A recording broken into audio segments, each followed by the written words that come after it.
Okay, welcome back, guys. Just a quick follow-up.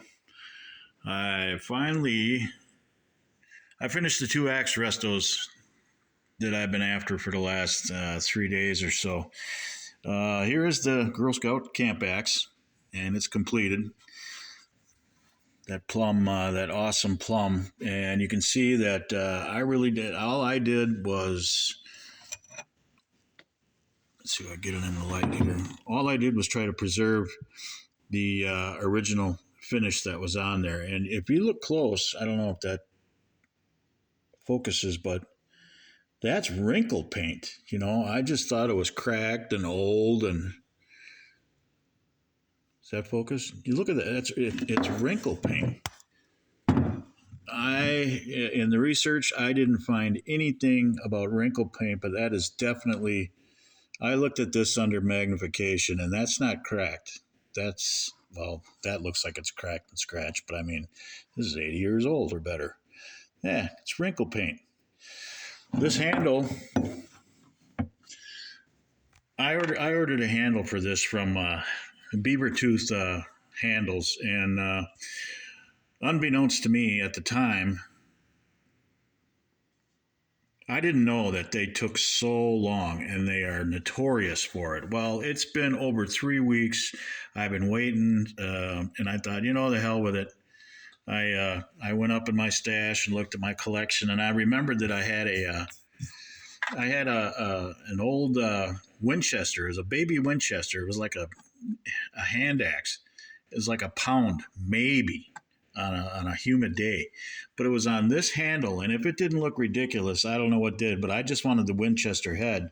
Well, I thought, you know what? I'm gonna use that handle. So I popped off the Winchester head, and originally, the handle looked like that. Well, looked like this.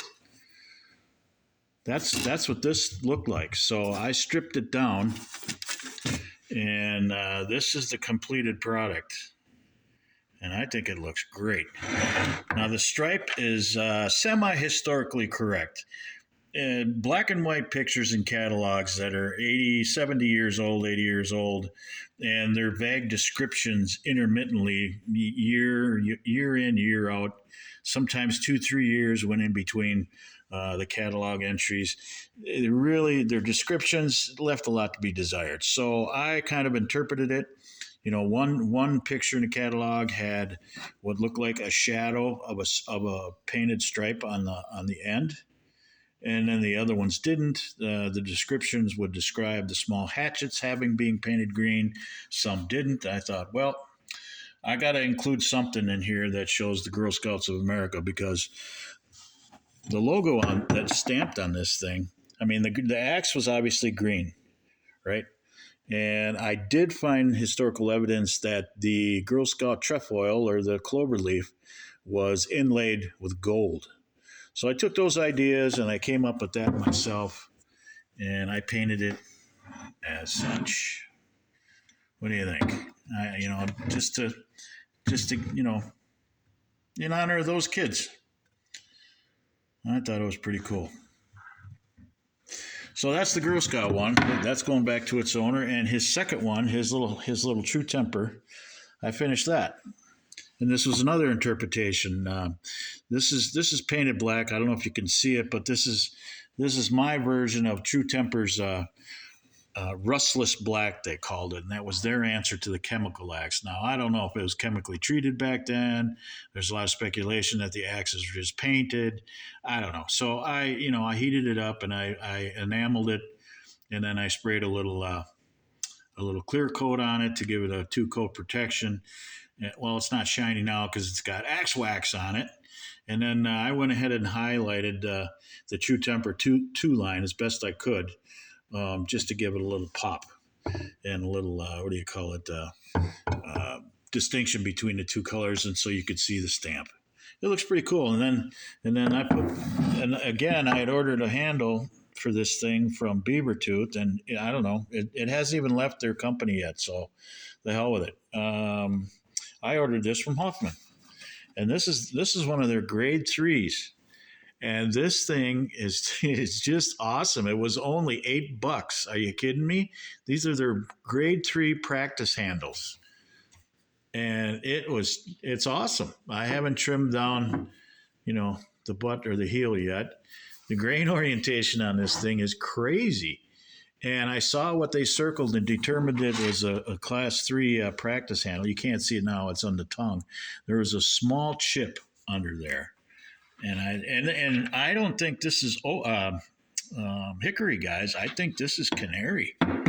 I think this is rainbow canary. And my stupid cheap camera doesn't show it very much, but I took out all the dents and polished the pole, and I rebeveled the corners and the sides on it, painted it as such.